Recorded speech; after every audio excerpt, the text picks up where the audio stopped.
Welcome to Success Blueprint for JEA and NEET. Join the class 11th Biology. Study at your own pace and save your time and energy. Please like and subscribe for more educational videos. परिचय। बच्चों, आज हम पुष्पी पादपों की शारीरिकी के बारे में जानेंगे। सर, पुष्पी पादप क्या होते हैं? बच्चों, ये बीज उत्पन्न करने वाले पौधे होते हैं, जैसे कि जिम्नोस्पर्म आदि। हमें पुष्पी पादप कहाँ मिल सकते हैं सर? पृथ्वी पर पादपों का ये सबसे प्रचुर और व्यापक समूह है। पुष्पी पादप अनेक आवासों में रेगिस्तान से लेकर ध्रुवीय क्षेत्रों तक पाए जाते हैं और इनमें पेड़, झाड़ी और शाख शामिल हैं। कोई मुझे पुष्पी पादप का उदाहरण दे सकता है? सर, लिली, ट्यूलिप, क्रॉक्स इत्यादि इसके उदाहरण हैं। शाबाश रमेश, तुमने एकदम सही बताया। इस पाठ में आप पुष्पी पादप की शारीरिकी के बारे में जानेंगे। उद्देश्य। इस पाठ के अंत में आप निम्न करने में सक्षम हो जाएंगे: मेरिस्टेमी और स्थायी ऊतक का वर्णन करना, ऊतक तंत्र की व्याख्या करना, द्विबीजपत्री और एक बीजपत्री पौधों की शारीरिकी की व्याख्या करना, द्वितीयक वृद्धि की चर्चा करना। ऊतक। शारीरिकी में पादप अंगों की आंतरिक संरचना का अध्ययन किया जाता है। एक समान उद्भव और कार्य वाली समान या असमान कोशिकाओं का समूह ऊतक कहलाता है। ऊतकों को दो प्रकार में वर्गीकृत किया जा सकता है: मेरिस्टेमी ऊतक यानी विभज्य योतकी ऊतक और स्थायी ऊतक। मेरिस्टेमी ऊतक अनिश्चित काल तक विभाजन करने में सक्षम तथा समान कोशिकाओं या निश्चित ऊतक उत्पन्न करने के लिए विभेदन करने वाली कोशिकाओं को उत्पन्न करने वाली छोटी कोशिकाओं से बने पादप ऊतक मेरिस्टेमी ऊतक यानी विभज्य योतकी ऊतक कहलाते हैं। मेरिस्टेम, जो जड़ तथा तने के वृद्धि करते बिंदुओं के शीर्ष पर होता है, शीर्षस्थ मेरिस्टेम कहलाता है। यह लगातार विभाजन करता है, जिससे प्रारोह तथा जड़ की लंबाई में वृद्धि होती है। कलिका, जो पत्ती के कक्ष से निकलती है तथा शाखा प्रारोह या पुष्प में विकसित होने की क्षमता होती है, कक्षीय कलिका कहलाती है। मेरिस्टेमी ऊतक। अंतर्वेशी मेरिस्टम। यह शीर्षस्थ मेरिस्टेम से अलग उपस्थित होता है। ये पर्व के आधार पर उपस्थित होता है। उदाहरण के लिए घास और गेहूं में या पत्ती के आधार पर। प्राथमिक मेरिस्टेम। मेरिस्टेमी कोशिकाएं जो प्रोमेरिस्टेम से उत्पन्न होती हैं, प्राथमिक मेरिस्टेम हैं। शीर्ष मेरिस्टेम और अंतर्वेशी मेरिस्टेम दोनों प्राथमिक मेरिस्टेम हैं। द्वितीयक मेरिस्टेम या पार्श्वीय मेरिस्टेम। ये प्राथमिक स्थायी ऊतक से विकसित मेरिस्टेम हैं।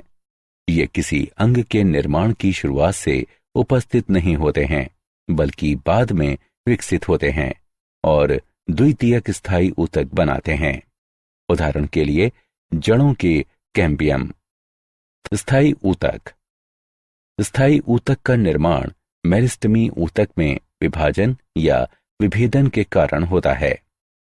स्थायी ऊतक की कोशिकाएं जीवित या मृत, पतली भित्ति या मोटी भित्ति वाली हो सकती हैं। स्थायी ऊतक दो प्रकार के होते हैं: सरल ऊतक और जटिल ऊतक।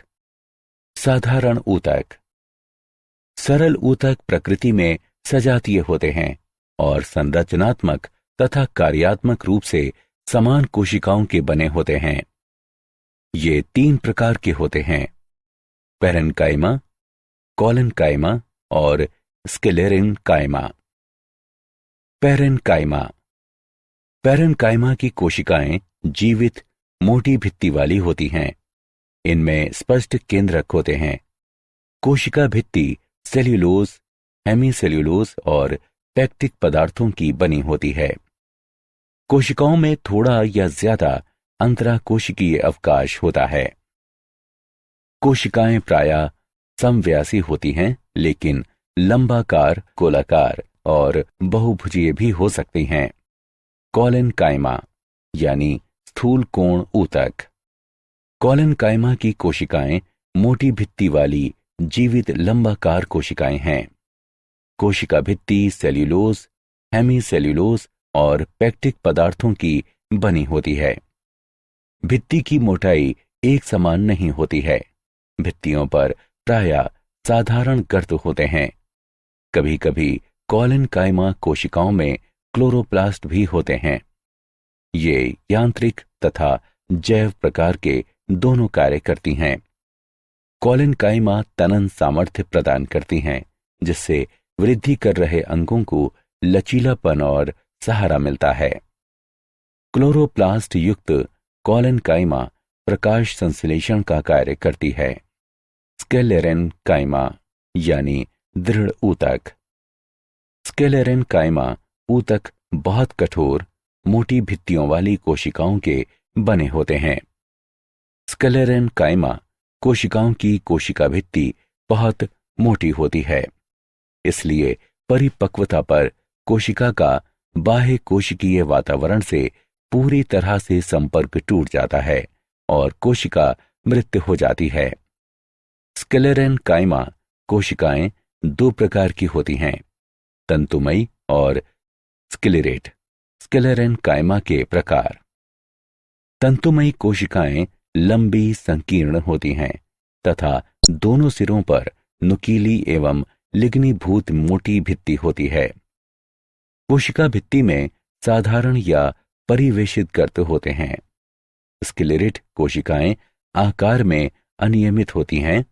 कोशिका भित्ति मोटी, कठोर और लिग्नीभूत होती हैं, जो गुहिका को बहुत छोटा कर देती है। साधारण गर्त मोटी कोशिका भित्ति में पाए जाते हैं और आसान कोशिकाओं को जोड़ते हैं। मूल्यांकन। आगे बढ़ने से पहले आइए जानें कि आपने कितना सीखा। सही विकल्प को उठाकर उसके संगत स्थान पर रखें।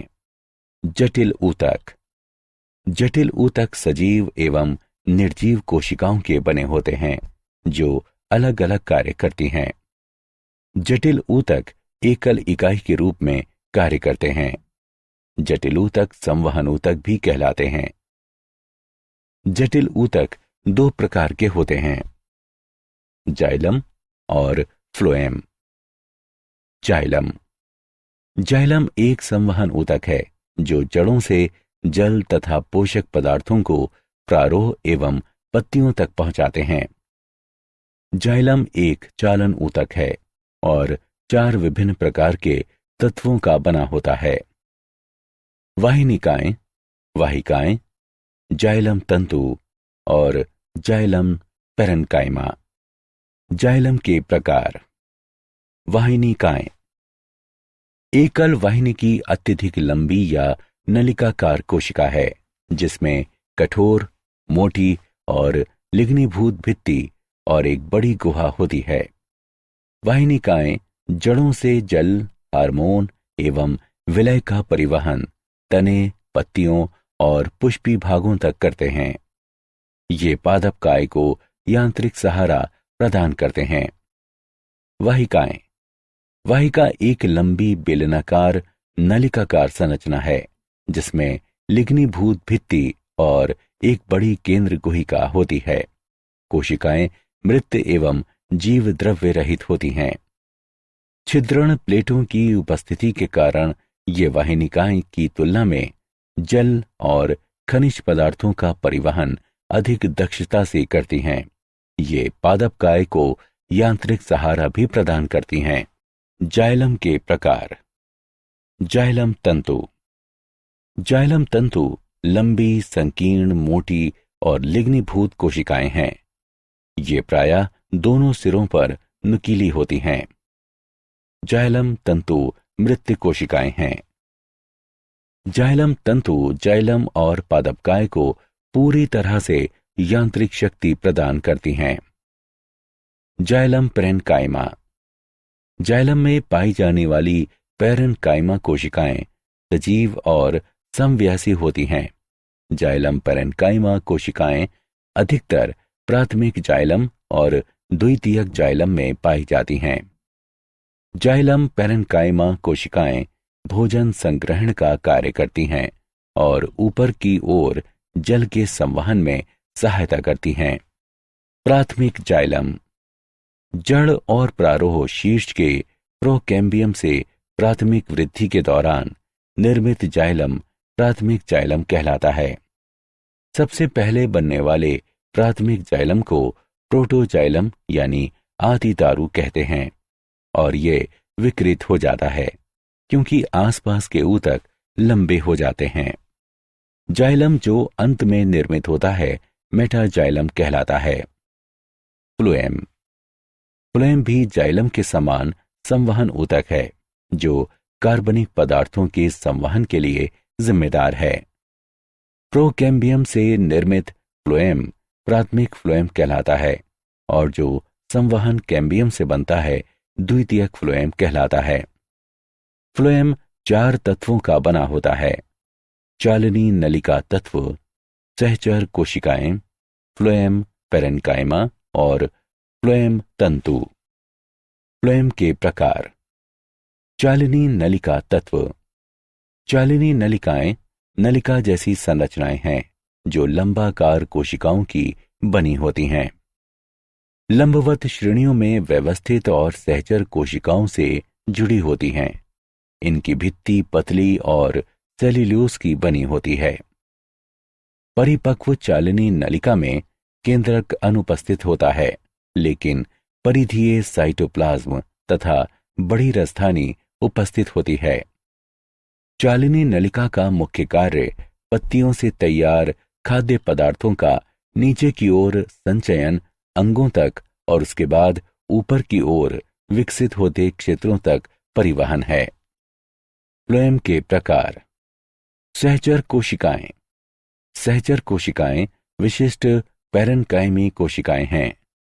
सघन साइटोप्लाज्म और सुस्पष्ट केंद्रक इनकी विशेषता है और ये एंजियोस्पर्म के फ्लोएम में निकटवर्ती चालनी नलिका तत्व के साथ सटी रहती हैं। Phloem parenchyma. फ्लोएम पैरेन्काइमा कोशिकाएं सजीव पैरेन्काइमी कोशिकाएं हैं जो आकार में बेलनाकार, उपगोलाकार या बहुफलकीय हो सकती हैं। कोशिकाओं में सघन साइटोप्लाज्म और केंद्रक होता है तथा कोशिका भित्ति सेल्यूलोज की बनी होती है। फ्लोएम तंतु। फ्लोएम तंतु अत्यधिक लंबे, अशाखित तथा नुकीले होते हैं। इनके सिरे सुई की तरह होते हैं। इनकी कोशिका भित्ति सरल परिवेशित गर्त के साथ काफी मोटी होती है। परिपक्व होने पर ये तंतु अपना जीव द्रव्य नष्ट करके मृत हो जाते हैं। ऊतक तंत्र।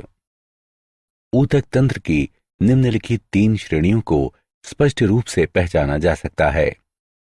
बाह्य त्वचीय ऊतक तंत्र, भरण या मौलिक ऊतक तंत्र, संवहनी ऊतक तंत्र। बाह्य त्वचीय ऊतक तंत्र। बाह्य त्वचा पादपकाय का सबसे बाहरी आवरण है जो बाह्य वातावरण के सीधे संपर्क में होता है। ये लंबी एक दूसरे से सटी कोशिकाओं का बना होता है जो बिना किसी अंतराकोशिकीय अवकाश के एक अखंड सतह बनाती हैं। बाह्य त्वचा की बाहरी भित्ति मोटी होती है और प्रायः बाह्य त्वचीय कोशिकाओं में स्रावित किए जाने वाले मोमीय पदार्थ के निक्षेपण द्वारा निर्मित क्यूटिकल द्वारा ढकी होती हैं। मरुदीभद पौधों में म्यूटिकल सबसे मोटी होती है। बाह्य त्वचीय ऊतक तंत्र। रंध्र बहुत छोटे छिद्र होते हैं जो पौधे के हरे वायवीय भागों, विशेष रूप से पत्तियों की बाह्य त्वचा में पाए जाते हैं। प्रत्येक रंध्र का छिद्र द्वार कोशिकाएं कहलाने वाली 2 सेम के आकार की कोशिकाओं द्वारा घिरा रहता है। द्वार कोशिकाएं सजीव होती हैं और इनमें क्लोरोप्लास्ट होता है।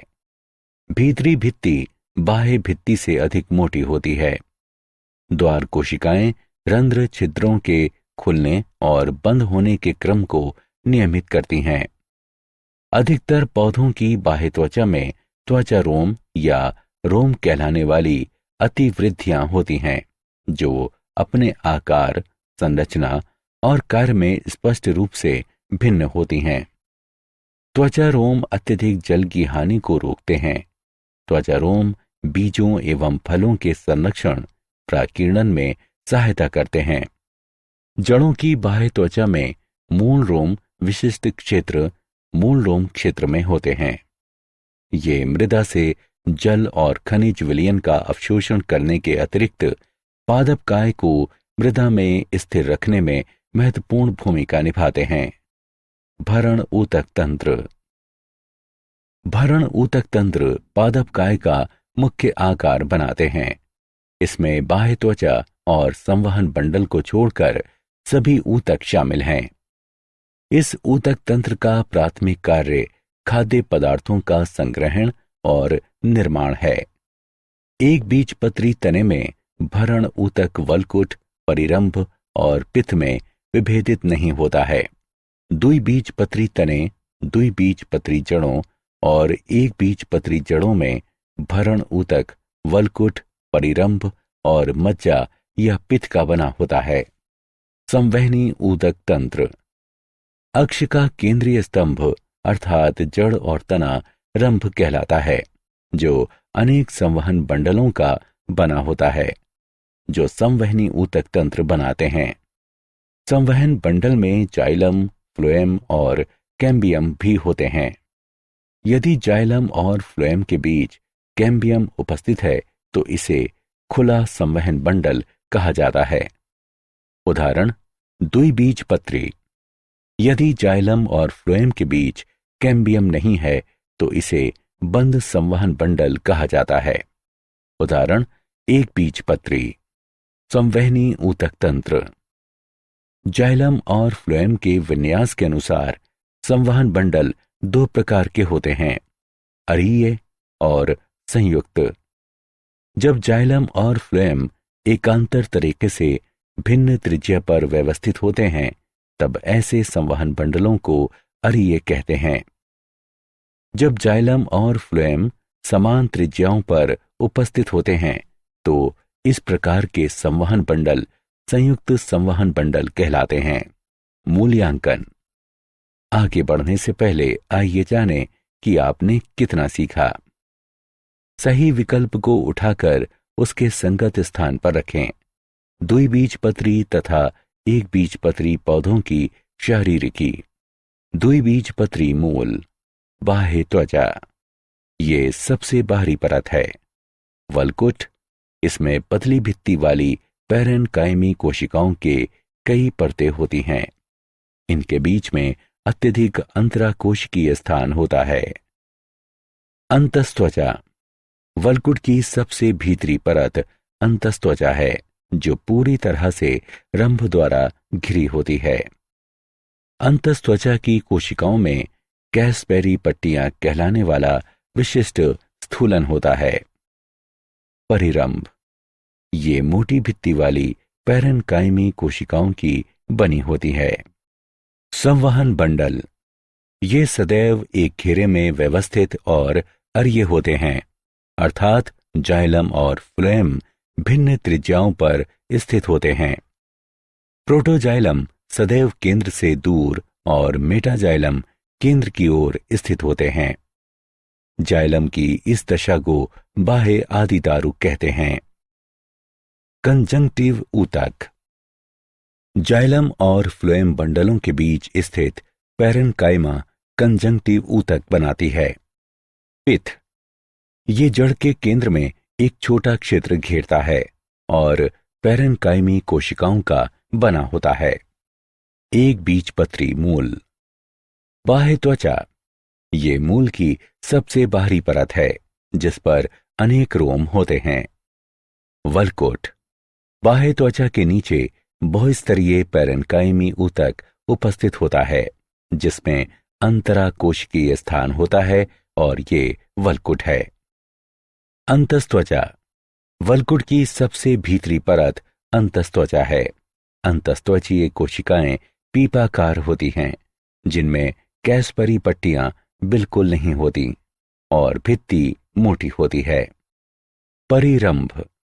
यह एक पंक्ति में व्यवस्थित होता है और पैरेन्काइमा का बना होता है। संवहन बंडल। संवहन बंडल बहु आदिदारुक, अरिये और बाह्य आदिदारुक होते हैं। फ्लोएम पैरेन्काइमा अनुपस्थित होती है। कंजंक्टिव ऊतक। जाइलम और फ्लोएम के बीच स्थित पैरेन्काइमी कोशिकाओं का बना होता है। पिथ। ये बड़ी होती है तथा दूर दूर स्थित पैरेन्काइमी कोशिकाओं की बनी होती है, जिसमें प्रचुर मात्रा में स्टार्च कण होते हैं। द्विबीजपत्री तना। अनुप्रस्थ काट में निम्नलिखित संरचनाएं होती हैं। बाह्य त्वचा। बाह्य त्वचा तने की सबसे बाहरी परत है। ये कोशिकाओं की एकल परत की बनी होती है और क्लोरोप्लास्ट की कमी होती है। बाह्य त्वचा पर बहुकोशिकीय रोम और रंध्र पाए जाते हैं। वल्कुट। इसे 3 क्षेत्रों में विभाजित किया जा सकता है। अधस्त्वचा। ये बाह्य त्वचा के ठीक नीचे स्थित होती है। सामान्य वल्कुट। ये अधस्त्वचा के भीतर स्थित होता है और मोटी भित्ति वाली पैरेन्काइमी कोशिकाओं की कुछ परतों का बना होता है। वल्कुट का मुख्य कार्य भोजन का संग्रहण है। अंतस्त्वचा। ये वल्कुट की सबसे भीतरी परत है। परिरंभ। परिरंभ पैरेन्काइमी और स्क्लेरेन्काइमी दोनों कोशिकाओं की बनी एक विषम परत है। ये अंतस्त्वचा और संवहन बंडलों के बीच स्थित होती है। संवहन बंडल। ये अंतस्त्वचा के भीतर एक घेरे में व्यवस्थित होते हैं। मज्जा किरणें। कुछ परतें या 2 संवहन बंडलों के बीच स्थित बड़ी बहुभुजीय कोशिकाएं मज्जा किरणें होती हैं। पित्त। ये कोशिकाएं खाद्य पदार्थों तथा जल का संचय करती हैं। एक बीजपत्री तना। बाह्य त्वचा। यह मोटी क्यूटिकल वाली सबसे बाहरी एकल परत है। बहुकोशिकीय रोम अनुपस्थित होते हैं। अधस्त्वचा। ये स्क्लेरेन्काइमी कोशिकाओं की बनी होती है। प्रायः 2-3 परत मोटी होती है और बाह्य त्वचा के नीचे स्थित होती है। भरण ऊतक। अधस्त्वचा के नीचे पैरेन्काइमी कोशिकाओं का संपूर्ण द्रव्यमान भरण ऊतक बनाता है। भरण ऊतक में संवहन बंडल बिखरे रहते हैं। संवहन बंडल। प्रत्येक संवहन बंडल पैरेन्काइमी होता है और बंडल आच्छद कहलाने वाले स्क्लेरेन्काइमी कोशिकाओं के आच्छद से घिरा होता है। ये आच्छद संवहन बंडलों के ऊपरी और निचले भागों पर अत्यधिक विकसित होती है। संवहन बंडल संयुक्त बाह्य फ्लोएमी, मध्यादिदारुक और बंद होते हैं। पित्त और रंभ। एक बीजपत्री में अटेक्टोस्टील पाई जाती है। ये अत्यधिक विकसित रंभ है। एक बीजपत्री तनों में एक समान पित्त उपस्थित होती है। पृष्ठाधार। द्विबीजपत्री पत्ती। ऊपरी बाह्य त्वचा। ये एक दूसरे से जुड़ी एक समान स्तरीय पैरेन्काइमेटी कोशिकाओं की बनी सबसे बाहरी परत है। कोशिकाओं की बाहरी भित्ति पर क्यूटिकल होती है। रंध्र और क्लोरोप्लास्ट नहीं होते हैं। निचली बाह्य त्वचा। ये पतली क्यूटिकल वाली पैरेन्काइमेटी कोशिकाओं की एक एकल परत है और इनमें अनेक रंध्र होते हैं। क्लोरोप्लास्ट केवल द्वार कोशिकाओं में ही उपस्थित होते हैं। निचली बाह्य त्वचा गैसों के विनिमय में सहायता करती है। इस कक्ष के माध्यम से जल वाष्प की हानि होती है। पृष्ठाधार पत्ती यानी द्विबीजपत्री। पर्ण मध्योतक, ऊपरी और निचली बाह्य त्वचा के बीच स्थित ऊतक पर्ण मध्योतक कहलाते हैं। ये 2 क्षेत्रों में विभाजित हैं। खंभ ऊतक, कोशिकाएं लंबी होती हैं और ऊपरी बाह्य त्वचा के साथ 90 अंश का कोण बनाती हैं। इनमें क्लोरोप्लास्ट भी होता है। कोशिकाओं में अंतराकोशिकीय अवकाश नहीं होता है और वे प्रकाश संश्लेषण में भाग लेती हैं। स्पंजी पेरेन्काइमा, ये खंभ ऊतक के नीचे पाई जाती हैं। स्पंजी पेरेन्काइमा की कोशिकाएं लगभग गोलाकार या अंडाकार होती हैं तथा अनियमित क्रम में व्यवस्थित होती हैं। कोशिकाओं में क्लोरोप्लास्ट और अंतराकोशिकीय अवकाश भी होता है। अंतराकोशिकीय अवकाश गैसों के विसरण में सहायता करता है। संवहन बंडल, संवहन बंडल बहिफ्लोएमी और बंद होते हैं। ये स्पंजी पेरेन्काइमा में बिखरे रहते हैं। मध्य शिरा के संवहन बंडल सबसे बड़े होते हैं। प्रत्येक संवहन बंडल के चारों ओर पेरेन्काइमी कोशिकाओं को एक आच्छद उपस्थित होता है जो बंडल आच्छद कहलाता है। समद्विपार्श्व, एक बीजपत्री पत्ती। बाह्य त्वचा, ऊपरी और निचली बाह्य त्वचा पेरेन्काइमी कोशिकाओं की बनी होती है। बाह्य त्वचा की कोशिकाओं में क्लोरोप्लास्ट नहीं होता है। ऊपरी और निचली बाह्य त्वचा दोनों पर रंध्र उपस्थित होते हैं। द्वार कोशिकाएं बाह्य त्वचीय कोशिकाएं हैं जिनमें क्लोरोप्लास्ट होता है। ऊपरी बाह्य त्वचा में कुछ बड़ी कोशिकाएं समूहों में पाई जाती हैं जो आवर्त कोशिकाएं कहलाती हैं। पर्ण मध्योतक, पर्ण मध्योतक खंभ और स्पंजी पेरेन्काइमा में विभेदित नहीं होता है। ये कोशिकाएं लगभग गोलाकार होती हैं और छोटे अंतराकोशिकीय अवकाश को घेरती हैं तथा अनियमित ढंग से व्यवस्थित होती हैं। इन कोशिकाओं में क्लोरोप्लास्ट होता है।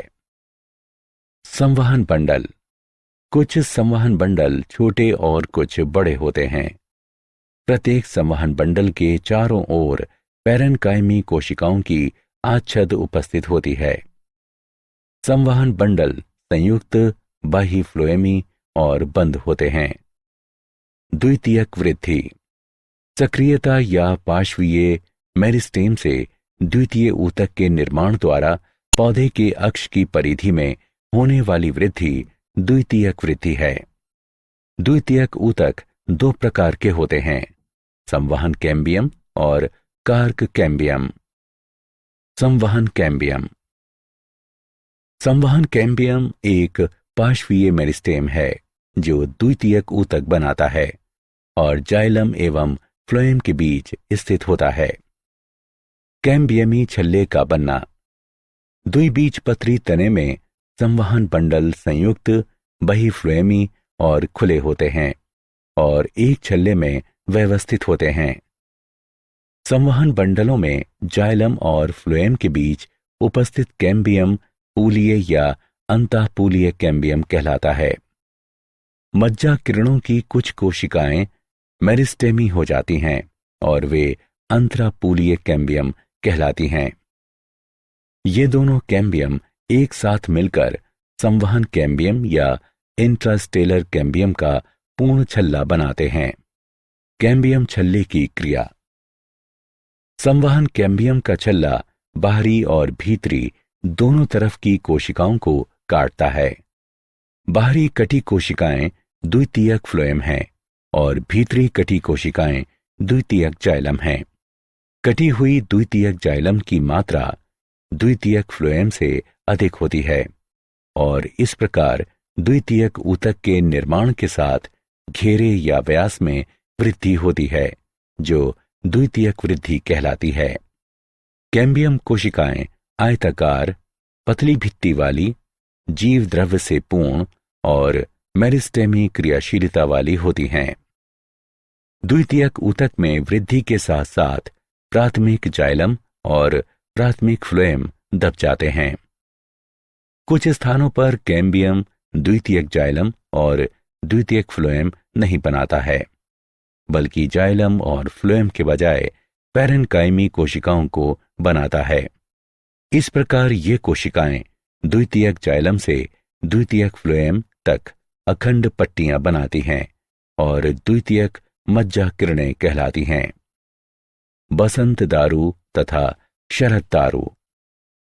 बसंत ऋतु में कैम्बियम की सक्रियता अधिक हो जाती है और इस कारण काष्ठ तत्व चौड़ी गुहिका के साथ आकार में बड़े हो जाते हैं। इसके अतिरिक्त मात्रा अधिक होती है और बसंत के मौसम में निर्मित द्वितीयक जाइलम या काष्ठ बसंत दारू कहलाती है। शरद ऋतु में कैम्बियम की सक्रियता कम हो जाती है और काष्ठ तत्व संकरी गुहिका के साथ आकार में छोटे हो जाते हैं। इसके अतिरिक्त ये मात्रा में कम हो जाता है और शरद ऋतु में निर्मित काष्ठ को शरद अथवा पश्च दारू कहते हैं। बसंत दारू और शरद दारू वार्षिक वलय बनाते हैं। हृद दारू तथा रस दारू। काष्ठीय पेड़ों में तने के केंद्रीय भाग का रंग गहरा होता है। ये भाग रेजिन, टेनिन, गोंद के निक्षेपण और टाइलोसिस के निर्माण के कारण कठोर और सख्त हो जाता है। ये केंद्रीय कठोर, सख्त और गहरा भाग हृद दारू बनाता है। वाहिकाओं में टाइलोसिस के निर्माण के कारण हृद दारू के संवहन कार्य बंद हो जाते हैं और इसलिए हृद दारू यांत्रिक रूप से कार्य करती है। हृद दारू का उपयोग प्रायः फर्नीचर बनाने में किया जाता है। तने का बाहरी भाग हल्के रंग का और मुलायम होता है, जो जल और खनिज पदार्थों का संवहन करता है और ये रस दारू कहलाता है। इस काष्ठ का उपयोग पल्पवुड, टूल हैंडल्स आदि बनाने में किया जाता है। Cork cambium. कुछ काष्ठीय पौधों में रंभ के बाहरी भाग में नए ऊतकों के निर्माण द्वारा उनके अक्ष की परिधि में भी वृद्धि होती है। ये नए ऊतक परिचर्म कहलाते हैं। परिचर्म 3 ऊतकों की बनी होती है। कागजन। ये मेरिस्टेमी कोशिकाओं की एकल परत का बना होता है। ये द्वितीयक पार्श्वीय मेरिस्टेम भी कहलाता है, जो अधस त्वचा या बाह्य वल्कुट की स्थायी सजीव कोशिकाओं से उत्पन्न हो सकता है। कोशिकाएं आयताकार और अरीय ढंग से चपटी दिखती हैं।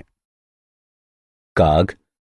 ये कोशिकाएं बाहर की ओर की कागजन कोशिकाओं के स्पर्श रेखीय और परिणतिक विभाजन के परिणाम स्वरूप बनती हैं। ये कोशिकाएं एक दूसरे से सटी रहती हैं और प्रारंभ में इनमें पतली सेल्यूलोज की भित्तियां होती हैं। जब वे परिपक्व हो जाती हैं तो धीरे धीरे सजीव पदार्थ नष्ट हो जाते हैं और कोशिकाएं अरीय, ऊर्ध्वाधर या स्पर्श रेखीय रूप से लंबी हो जाती हैं। सुबेरेन कहलाने वाले वसीय पदार्थ के विकसित होने के कारण कोशिका भित्ति मोटी हो जाती है। सुबेरेन जल के लिए अभेद्य है। कागस्तर। पतली भित्ति वाली कोशिकाओं की परतें कागजन के अंदर की ओर बढ़कर कागस्तर बनाती हैं। इस परत की कोशिकाएं सजीव होती हैं और इनमें सेल्यूलोज कोशिका भित्ति होती है। ये द्वितीयक वल्कुट भी कहलाता है। कुछ प्रजातियों की इन कोशिकाओं में क्लोरोप्लास्ट और स्टार्च भी हो सकता है। छाल वल्क। संवहन कैम्बियम के बाहर की तरफ के सभी ऊतक छाल वल्क बनाते हैं। छाल वल्क के 2 भाग होते हैं। बाहरी छाल वल्क। कार्क कैम्बियम के बाहर की तरफ स्थित सभी ऊतक बाहरी छाल वल्क कहलाते हैं। भीतरी छाल वल्क। कार्क कैम्बियम और संवहन कैम्बियम के बीच वाला क्षेत्र भीतरी छाल वल्क कहलाता है। वातरंध्र। वातरंध्र छाल वल्क में बने छिद्र होते हैं, जिनसे होकर गैसों का आदान प्रदान होता है। प्रत्येक वातरंध्र में कार्क कैम्बियम कार्क कोशिकाएं उत्पन्न न करके अनियमित पैरेन्काइमी कोशिकाएं बनाता है, जो अत्यधिक अंतराकोशिकीय अवकाश के साथ दूर दूर व्यवस्थित होती हैं। ये ढेर पूरक कोशिकाएं कहलाता है। जड़ों में द्वितीयक वृद्धि। पौधों के वृद्धि करते वायवीय भागों को शक्ति प्रदान करने और जल एवं खनिज पदार्थों की जरूरतों को पूरा करने के लिए जड़ों में द्वितीयक वृद्धि महत्वपूर्ण है। एक बीजपत्री जड़ों में द्वितीयक वृद्धि नहीं पाई जाती है। ये संवहन कैम्बियम और कार्क कैम्बियम की सक्रियता के कारण होती है। क्या आप जानते हैं? एडल्ट स्टेम सेल डिस्कवरी के लिए नोबेल पुरस्कार। इस वर्ष चिकित्सा के लिए ब्रिटेन और जापान के वैज्ञानिकों को उनकी खोज कि वयस्क कोशिकाओं को पुनः भ्रूण जैसी स्टेम कोशिकाओं के रूपांतरित किया जा सकता है, इसके लिए नोबेल पुरस्कार प्रदान किया गया। कैम्ब्रिज स्थित गर्डान संस्थान के जॉन गर्डान और क्योटो विश्वविद्यालय की सीनिया यामानाका ने उस ऊतक को बनाने के तरीकों की खोज की जो भ्रूण से कोशिकाओं को एकत्र करने की आवश्यकता के बिना ही भ्रूणीय कोशिकाओं की तरह कार्य करेगा। सारांश। आइए हमने जो कुछ सीखा है उसे संक्षेप में दोहराएं। समान उत्पत्ति और समान कार्य करने वाली समान या असमान कोशिकाओं का समूह ऊतक कहलाता है। ऊतक दो प्रकार के होते हैं, मेरिस्टेमी और स्थायी। सरल ऊतक प्रकृति में समजातीय होते हैं और संरचनात्मक एवं कार्यात्मक रूप से समान कोशिकाओं के बने होते हैं। सरल ऊतक तीन प्रकार के होते हैं, पैरेन्काइमा, कालेन्काइमा और स्क्लेरेन्काइमा। जटिल ऊतक सजीव और निर्जीव कोशिकाओं के बने होते हैं जो अलग अलग कार्य करते हैं। जटिल ऊतक दो प्रकार के होते हैं, जाइलम और फ्लोएम। ऊतक तंत्र की तीन श्रेणियां हैं जो बाह्य त्वचीय, भरण और संवहन ऊतक तंत्र हैं। सक्रियता या पार्श्वीय मेरिस्टेम से द्वितीयक ऊतक के निर्माण द्वारा पौधे के अक्ष की परिधि में होने वाली वृद्धि द्वितीयक वृद्धि कहलाती है। बसंत में कैम्बियम की सक्रियता अधिक होती है और शरद ऋतु में कैम्बियम की सक्रियता कम हो जाती है। बसंत दारू और शरद दारू वार्षिक वलय बनाते हैं। For chapter-wise notes, MCQs and mind maps, please visit www.success.org.in or use free mobile app. Please subscribe and like for more education videos. Thank you.